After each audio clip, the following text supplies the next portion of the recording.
So now we're talking about my favorite retail brand and yours, Macy's. They just announced a bunch of store closings. What was it, 40? Yes, store closings and layoffs. So, we mentioned, Under Armour had a pretty good year. I think up 19%, like we said. In this Macy's, case, not so much. Macy's been struggling a little bit more. I have this down here where, and they're not. Just for our listeners that may or may not be aware, they're not an outlier here. Nordstrom, Dillard's, they all had a rough second half of last year. Absolutely. So the stock was down 47% in 2015, and pretty much all that decline came after July. So the stock had peaked around 73. It's trading about half that now. And the most recent announcement that from what I've seen has actually pushed the stock up quite a bit year to date is around those store closings that you mentioned, about 40 stores. 4 of them, they were already closed last year. Right. 36 coming that will be closed through the spring of this year. And, some of those are local. They include stores around Chesapeake, Glen Allen, Norfolk, Richmond, Virginia. And they're hoping, along with the store closings and the layoffs, they're laying off about 4,350 employees. That includes 3,000 sales associates, so about 3 to 4 sales associates per Macy's and Bloomingdale's location they currently have.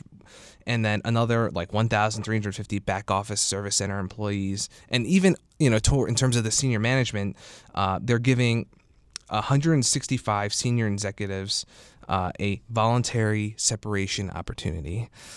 So, all that's going to add up. Is that like conscious uncoupling? What is that? So I think overall that's going to add up for a big part of that in terms of their expense reduction, which is going to be a big focus for them this year. Well, not only that, but their average sales per store will automatically go up.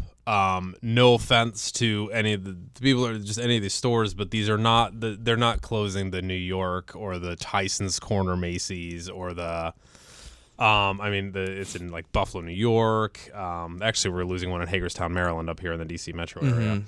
There's one in Akron, Ohio, at the Chapel Hill Mall. That's very close to where I grew up. Sure. They're not closing the major stores. What they're trying to do is pivot to a mix. Maybe getting ahead of ourselves here, but I love this move because they're pivoting through having these huge Amazon-like distribution centers for online sales. If you want to go shopping, you can find a Macy's, but it's going to be in a higher density urban area, and they'll just mail it to you, I guess. I don't know. So I'm glad you mentioned it. You're absolutely right. These store closings are obviously going to be of their lower performing locations. And they actually specifically say that the 40 stores will account for about $375 million in annual revenue. Right. Keep in mind that their annual revenue for overall is, $28 billion. Right. Drop in the bucket. Right. Also keep in mind that they're hoping that that $375 million doesn't just completely poof and go off, because some of those sales that might have happened at those locations will be diverted to nearby stores, for example, right. And also through their online e-commerce, their online right. efforts. Macy's now is really focused on their omni-channel strategy, right? About making the shopping experience attractive for somebody who's online, picking up in store, or actually going to the store to right. shop. So it's just a good move because that's inventory you don't have in these lower performing stores. I mean, it's all, I don't know. It's a good move.